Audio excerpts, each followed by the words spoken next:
The teachings of Rabbi Rav Sprecher, Dean of Students at Diaspora Yeshiva on Mount Zion, Jerusalem. The Rabbi asked his 7th grade class before Rosh Hashanah, he says, what's the first thing you got to do for Teshuvah? Got to do Teshuvah, Rosh Hashanah coming up. So the kids look at each other, nobody knows. The first thing, one kid raises his hand, he says, Rabbi, I know. The first thing you have to do Teshuvah, first you have to sin. Because if you don't sin, then you can't do Teshuvah, right? So the first thing, Baruch Hashem, we all covered in that department. So in order to do Teshuvah, you have to sin. So we all know how to do that. Before we get to that, we're going to be using the machzor. Yomim Narayim Rosh Hashanah, we use a machzor. Why is it called machzor? Machzor means cycle, from the word lachzor. To return. Every Rosh Hashanah Yom Kippur, the pasuk in Isaiah, seek the Lord when he may be found. So God is found all the time, but when is he most accessible? The month of Elul, Rosh Hashanah Yom Kippur. So the machzor, we come back in Judaism, time is cyclical. So machzor, lachzor, we return to this eis ratzon, these good vibrations that took place on the first Elul, when God forgave us for the Chet HaEgel. Returns every year at this time. We're supposed to tap into it and take advantage of it and seek Hashem when he's most accessible. The Talmud gives the example, the rest of the year, it's hard to see the king. You need to have protection, you need to make an appointment. But the month of Elul and the 10 days of Teshuvah, the king, Kavayochel, leaves his palace. And he mingles. And anyone can approach him. You don't need an appointment. He's very accessible during these days. As Isaiah says, seek the Lord when he may be found. It's talking about the month of Elul, Aseret Yemei Teshuvah, that's coming up. So the rest of the year, it's man in search of God. But Elul is God in search of man. Dirshu Hashem b'yimotzo. God in search of man. God is looking for us. He's reaching out to us. And we just have to tap into that. Now we know the Mishnah tells us in Masechta Yuma, sins between man and God, Yom Kippur atones. Sins between man and man, Yom Kippur does not atone until what? Until you what? You apologize to the guy that you're wrong. Which sin is worse? Between man and God or between man and man? Man and man. You're right. But how do we know that? Because when you sin against God, you're sinning against God. When you sin against a fellow Jew, you're sinning against him and his Tzelem Elohim and his Chelik Elohim Imal. There's a possible, what? Any human being. Any human being, right? Because every human being has a Tzelem Elohim. But only a Jewish person has a Chelik Elohim Yamal. Job 31 says that even though every human being has the divine image, Adam and Eve were not Jewish, but Job 31 tells us Chelik Elohim Yamal is only a Jewish person. So you sin against a fellow Jew, it's worse because you're sinning against him and his godly soul. And the pasuk in Deuteronomy 32, Ki Chelek Hashem Amo. God is a part of his people. So it's much worse to sin against a fellow human being. It's against him and his godly image. It's a twofer. And Rav Sprecher makes a tremendous diuk to prove this point. Why a sin between man and man is much worse. If you analyze the Rambam in Hilchos Teshuvah, the Rambam says when you sin against God, the confession is Ana Hashem Chatasi lefanecha. When you sin against God, please God, I have sinned lefanecha. What does lefanecha mean? Before you. We're not hurting God. We're hurting ourselves. When we sin against God, a sin between man and God, we're not hurting God. It's chatasi lefanecha, we say, in the vidui. Can you open the window a little more? Thank you. Chatasi lefanecha. In front of you, but you, God, are not affected. We're affected. But when you sin against a fellow human being, Says the Rambam, there the video is Chatosi Lashem Ula Ploini. You hear that? When you sin against what? God alone, you sin before God, but God himself is not affected by our behavior. But when you sin against a human being, the video is Chatasi Lashem Ula Ploni. Then God is affected, Kaviyachol, because God feels our pain. B'chol tzarasam lo tzar, imo anoichi b'tzara. So you sin against a fellow Jew, you're sinning against him and against a part of the Shekhinah that lives inside of him. And that's much worse. It's a twofer. But who decides if I'm a tzaddik or not? Let's take a look. There's an amazing Gemara on side number 1 from Tractate Subot. Who decides if I'm a tzaddik or not? You make the call. Who makes the call? This is side 1, Tractate Subot. It's, I think, on the right side where it says Avu Chachamim Omrim. See that on the right side? But the sages say on top, Talmidim Yotzin LeTalmud Torah Shtayim Shlosh Shanim Shlo B'Shus. Students may leave their wives to study Torah for 2 or 3 years, even without their wives' permission. That's what it says. Is that a good idea? The Gemara continues. Omar Rava, Samchu Rabbanan Adarav Adabar Hava. These students will leave their wives, even without the wives' permission. They rely on Rav Adabar Hava's statement, but they act accordingly at the risk to their own lives. Say what? Beware, don't go there. What are we talking about over here? Now look at footnote 8, Avram. You have footnote 8. It was common practice in Rava's generation for married Torah students to leave home for more than a month without their wife's permission. Rava explains that although such behavior is prohibited by Rabbi Eliezer, these students rely on the other rabbi who reported Eliezer's ruling disputed by the sages. Rava adds, however, that their embrace of this opinion cost them dearly. They were punished even with what? Death for the anguish they caused their wives. But Talmud Torah keneged kulam. Not so simple. I'm still on note number 8. Second paragraph. I think there's a line there, isn't there?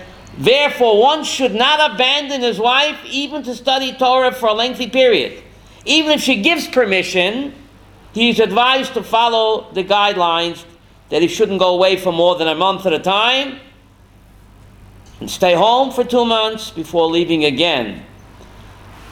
The Talmud tells an amazing story here. We're back in the text. On the right side, the Gemara cites an example of a Torah scholar who followed the rabbi's ruling of leaving his wife without her permission, and it cost him dearly. He paid for it with his life.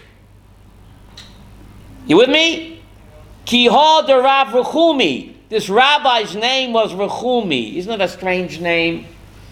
Rechumi, what is the root? Rachamim. Rachamim lemi. What does Rechumi mean? He had mercy only what? For himself. What about his better half? Hello?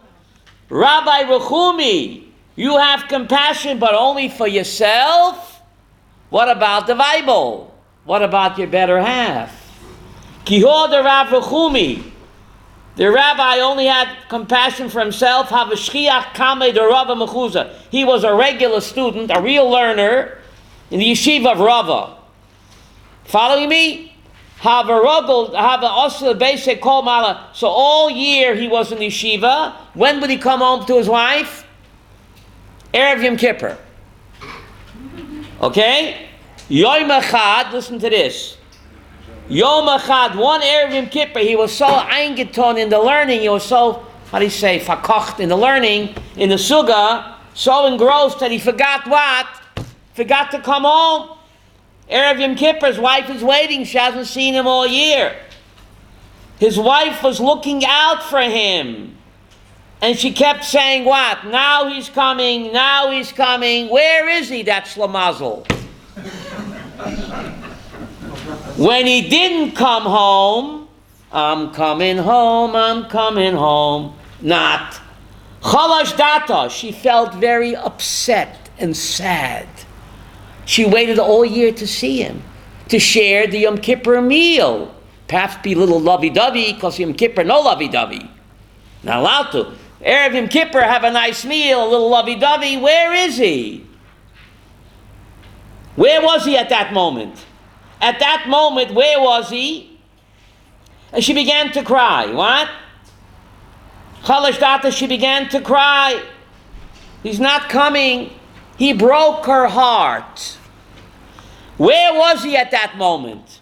Sitting in an attic. What was he doing in an attic? Instead of being home with his wife. What happened? He was sitting in the attic studying Torah. The attic gave way beneath him. The noch nafshe. Look how the Talmud expresses death. The noch nafshe, at ease. When a person's alive, he's constantly agitated. You know, you have shpilkus. You got to go there, you got to go there. How come people have the bug always to travel? Why? Every night travel, go here, there. It's said to have shpilkus, right? Because the neshama knows it doesn't belong here. The neshama comes down for a short while, but it feels out of place because it's from the Olam HaEmet, so it's constantly looking to find its place. So when a person dies, the Talmud says, V'noch nafshei, at ease. The neshama finally is what? At ease. So he died. Why was he sitting in the attic? Why was he in the attic in Erev Yom Kippur? Instead of being home with what? With his better half. The Talmud doesn't say why. But I think that he was hiding from his Rebbe. If his Rebbe would have found him, would have said, Shlomaz will go home. Now's not the time to study Torah. Now's time to what? Go with your wife. So he hid, in my humble opinion, he was hiding in the attic from his Rebbe, who would send him home, and the attic collapsed and what? And he died. Wow. That's pretty amazing. Remember we said that Yom Kippur only, the Mishnah says Yom Kippur only atones for sins between what? Man and God. Sins between a man and his best friend. Who's his best friend? His wife. For that, Yom Kippur does not atone. He ignored Ben Odom Mechavera. He ignored his better half, and it cost him dearly. And this idea is so expressed. Last week's Parshas Ki Teitze, we read V'simach et ishto.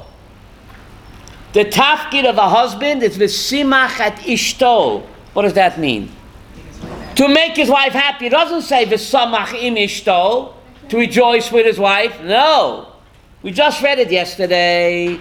V'simach et ishto, the tafkid of a hubby, Deuteronomy 24, is to give joy and simcha to his wife. Because a husband cannot express true joy, experience true joy, unless he gives joy to what? His wife. And therefore the first mitzvah in the Torah is what? Getting married. Now it doesn't say she has to give him joy. I'm a text man. It says, V'simach et ishtoi. He has to give her joy. And only by giving her joy can the husband experience joy. So this great rabbi couldn't see the forest for the trees.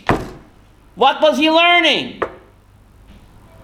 In last week's parsha, we read, Ki tiyeno leish shtei nashim. When a husband will have two wives. The last time I checked, we only have one wife. Enough trouble with one.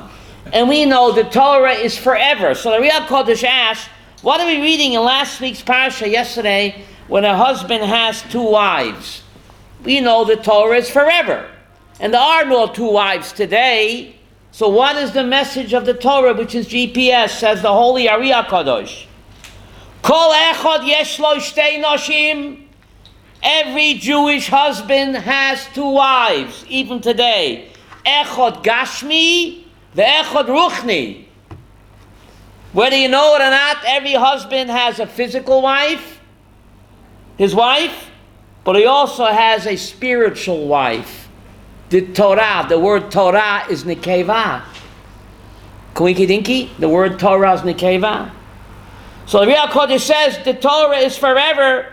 Yes, every husband, whether he knows it or not, has two wives. The physical wife that he has to make happy, and he also has a spiritual wife, the Torah. And the trick in life is how to balance both. How to keep both wives happy. This great rabbi was sorely lacking. He made his spiritual wife happy, the Torah, but he made his physical life miserable. And it cost him his life.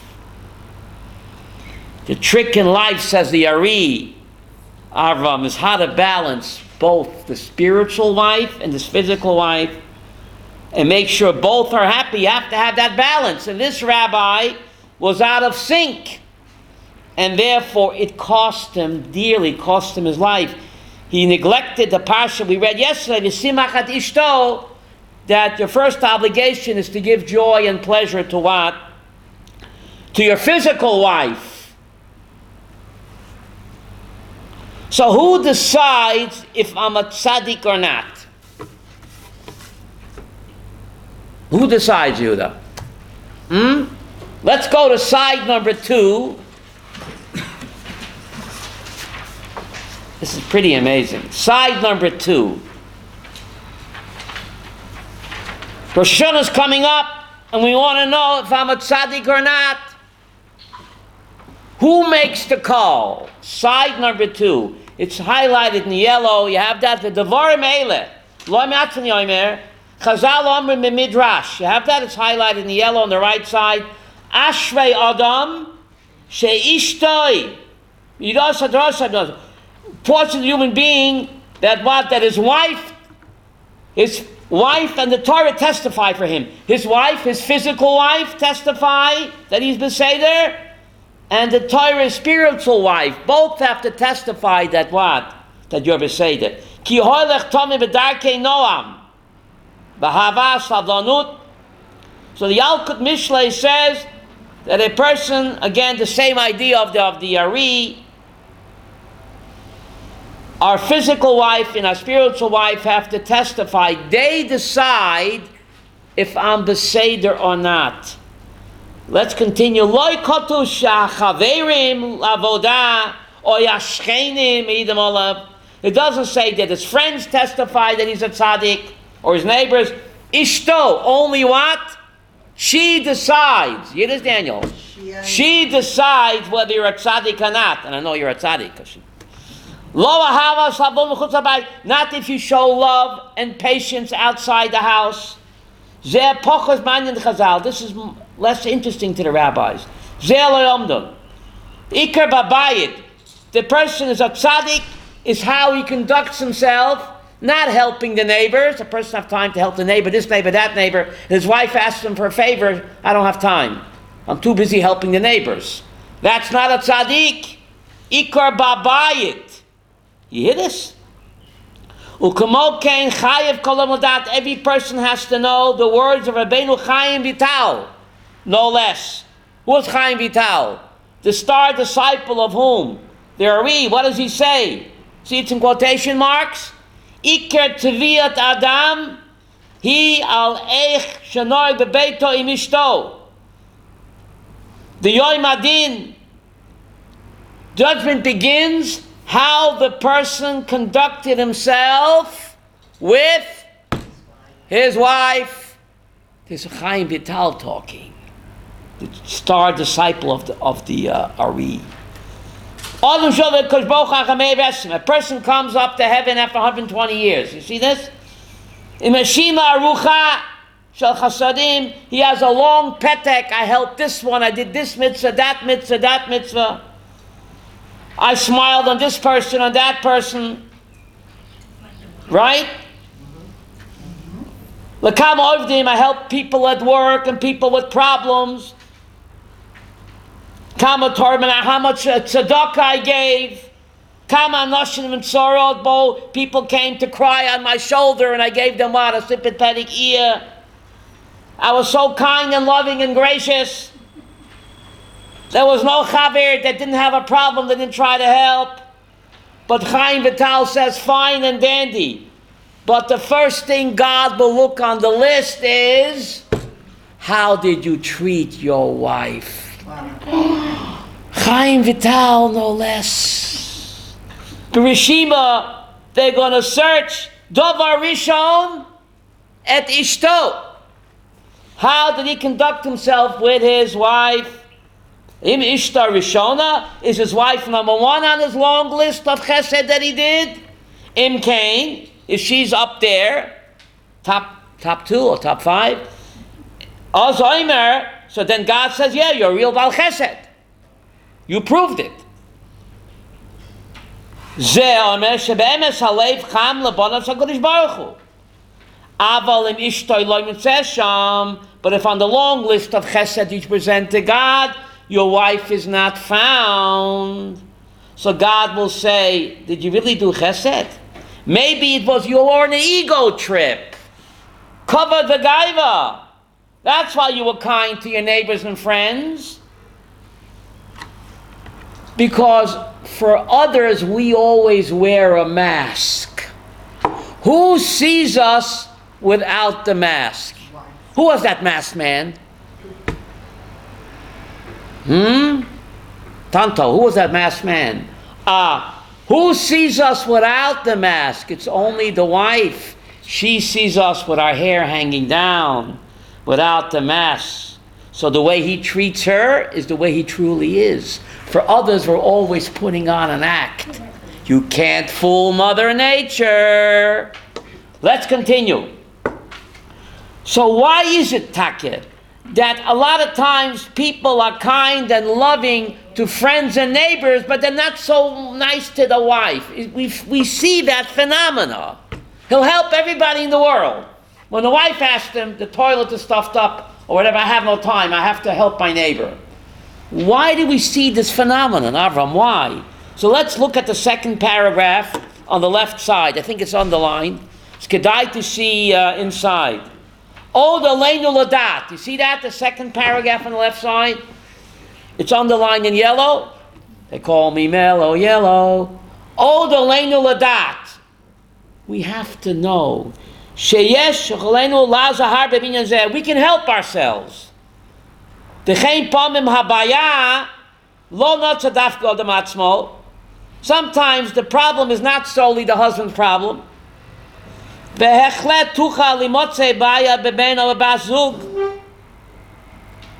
Sometimes the wife could also be at fault. Kiteva Adam. Human nature is, listen to this, a person wants to invest graciousness, kindness, and goodness where he is what? Appreciated. And he gets compliments. You hear? That's human nature.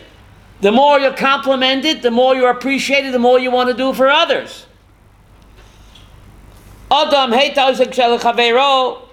you do a favor for your friend. The friend says, oh, you have no idea how you helped me. Told the Rabbi, I couldn't have made without you. Neighbors and friends appreciate, and they express it. So he wants to do more for them.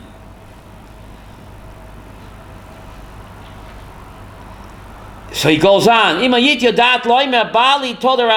So the wife, if she wants the hubby to be more considerate and kind to her, he should say, my dear husband, told the Rabbi for doing this for me. Thank you very much for taking out the garbage. I appreciate it. Then he'll want to do it again. The famous story of Rav Sprecher.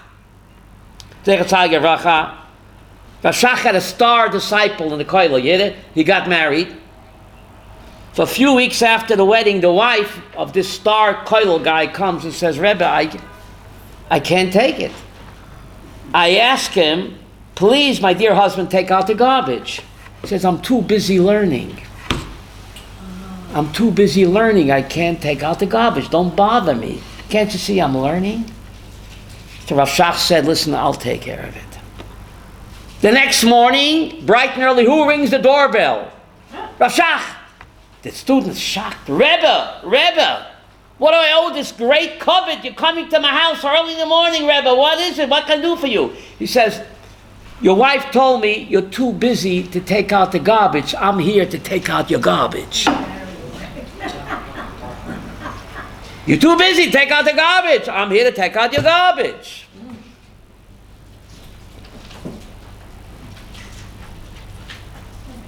So what's he saying over here? That if the wife wants the husband to be more considerate and kind, she also should what? Express words of compliments, gratitude. Gee, hubby, you're so handy. You're so handsome. You're my type of guy. What a hunk. Right? Told the Rabbi, Hashem should bless you. So if husband and wife would compliment each other, hear what he's saying over here. So the wife can say, why should I thank him? That's his obligation. He's my husband. He has to provide for me. Do I owe him any thanks? He's obligated. It's true he's obligated, but you're still obligated to what? Express gratitude and appreciation verbally. And the raya is, we have a doctor or a technician coming to us and we pay him good money, we still owe them what? A thank you. So if we can express gratitude to each other, it would help our marriage. Appreciate each other. And this could help us. It's just amazing that we see Machat Ishto. The Torah, if we would only read Rashi, we could save thousands of shekels on marriage counseling. Thousands of shekels on marriage counseling if you just read Rashi in Parshas Vayera. Amazing Rashi there. The Malachim come to Abraham and they ask her, where is Sarah, your wife? And he says, she's in the tent. Thank you very much. I need to know what the angel said to Abraham 3,800 years ago. Where is Sarah? Oh, she's in the tent. What is the Torah talking about? The Torah is GPS, God's personal system for 2019. So Rashi wonders, what does the Torah record the conversation? The angels ask where Sarah is. Abraham says she's in the tent. What's the message? Says Rashi something amazing. The angel said, reading Rashi there, the angel said to Abraham, how long was Abraham and Sarah married at the time? He was 99 and she was 90. Not a young couple, no zug tzayir, right? They may be married 72 years. The Malachim said to him, did you tell your wife she's beautiful today? Did you tell your wife she's a tzanuah? Today, lechava al balo, the Malachim were telling Abraham, express appreciation and gratitude to your wife, compliment her. Abraham didn't know that his wife was beautiful and that she was a tzanuah. He didn't love her. Why did Malachim have to remind him? What's the message, Chava? Husband and wife must compliment each other every day, no matter how long you're married. Amazing Rashi and Chumash. No matter how long you're married, you have to work on your marriage, says Rashi. Abraham and Sarah, no spring chickens. Did you compliment Sarah how pretty she is today? What kind of tzanuah she is today? Abraham didn't know, but did you tell her? Honey, I can't do it without you. Look in Rashi in Vayera. And goes the other way too. The wife has to compliment the husband. And that's the secret to a happy marriage. So who decides whether I'm a tzaddik or not? According to Chaim Vital, it's what? It's the wife. The wife will testify for her husband after Me'eh V'Eshrim and every Rosh Hashanah. So if you're kind, courteous, and considerate to others, but number one on the list has to be the wife, says Chaim Vital. That's number one. So people go to Uman. You know what Elul stands for? Ani Uman the Ishti Lavada. No, not that. Anyway.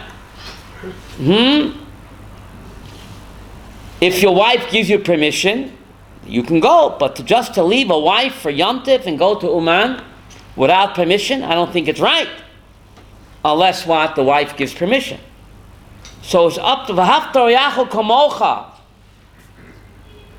Love your friend as yourself. The Talmud says, who is your best friend? Your wife. Lillian, cooking with gas today. Your wife. The Talmud says that. She's your best friend. Ishtoi kigufo. The Talmud says a person's wife is like what? His own body. A person's obligated to love and honor his wife even more than himself.